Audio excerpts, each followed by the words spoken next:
গতকাল বিকেল থেকে রাতভর যানজট শেষে সকালে গাজীপুর, ঢাকা টাঙ্গাইল ও ঢাকা ময়মনসিংহ মহাসড়কে কিছুটা গতি ফিরেছে। তবে শফিপুর, চন্দ্রা এবং কালিয়াকৈর নবীনগর রুটের বারুইপাড়া থেকে চন্দ্রা পর্যন্ত প্রায় 10 কিলোমিটার এলাকা জুড়ে যানবাহন চলছে ধীর গতিতে। এতে ভোগান্তিতে যাত্রী ও চালকরা। 600 টাকা ভাড়া ছিল, এখন 1000 টাকা চাই। এখন ভাড়া দ্বিগুণের থেকে অনেক বেশি। আমরা সাধারণ যাত্রীর অনেক ভোগান্তির শিকার। এত ভাড়া হলে সাধারণ কর্মজীবী মানুষ বাড়ি ফিরবে কিভাবে? আমি যাবো রাজশাহী, আগে ভাড়া ছিল 300 থেকে 500 টাকা, এখন 1000 টাকার 1 পয়সা কম নেবে না। ঢাকা টাঙ্গাইল যমুনা সেতু মহাসড়কে যানবাহনের চাপ বেড়েছে কয়েক গুণ। যানবাহনে ধীরগতি থাকলেও নেই যানজট। যমুনা সেতু টোল প্লাজায় ভোগান্তি এড়াতে বিরতিহীন টোল আদায় করছে সেতু কর্তৃপক্ষ। জ্যামের কারণে হালকা যে জ্যাম স্টপ হয়ে থাকে নাই, স্লো গতিতে আগাইছে। যেখানে 7-8 ঘন্টা লাগার কথা, সেখানে আমরা 4 ঘন্টা যেতে পারছি।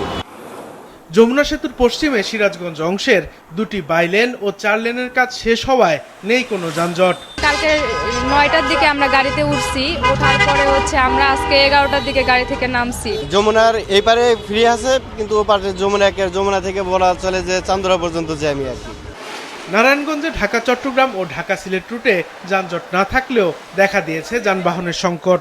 অভিযোগ উঠেছে বেশি ভাড়া আদায়ের। 100 টাকা দাইতাম, 200 টাকা দাইতাম, ওখানে ভাড়া বেশি ইচ্ছা। কারণ আগে 500-600 নিত, এখন হলো ভোগান্তিও বেশি, ভাড়াও বেশি। কুমিল্লা অংশে ঢাকা চট্টগ্রাম, কুমিল্লা সিলেট, কুমিল্লা নোয়াখালী, কুমিল্লা চাঁদপুর অংশে কোনো যানজট নেই। আমি সিলেটের থেকে ঢাকা আসছি, কোনো জাম নেই। ঢাকার থেকে আবার টেকনাফ যেতেছে, কোনো জাম পাইনি অবস্থা।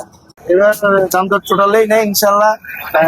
আইন পর্যন্ত অনেক সতর্কতার সহিত কাজ করতেছে ইনশাল্লাহ। নরসিংদী অংশের ঢাকা সিলেট মহাসড়কে 6 লেনের কাজ সম্পূর্ণ না হওয়ায় যানবাহন চলছে ধীর গতিতে।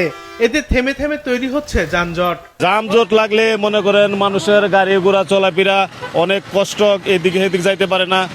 সব পয়েন্টেই ট্রাফিক মোতায়েন করেছি এবং আশা করি বাকি সময়টা চমৎকারভাবে ভালোভাবে কাটবে। ঢাকা খুলনা মহাসড়কের মাগুরার আলমখালী থেকে রামনগর পর্যন্ত সংস্কার কাজ শেষ না হওয়ায় ধীর গতিতে চলছে যানবাহন। এছাড়া পাটুরিয়া দৌলতিয়া ফেরিঘাটে উপচে পড়া ভিড় লক্ষ্য করা গেলেও নেই ভোগান্তি। সাদেকুর রহমান সিদ্দিকী, মাছরাঙা, নিউজ ডেস্ক।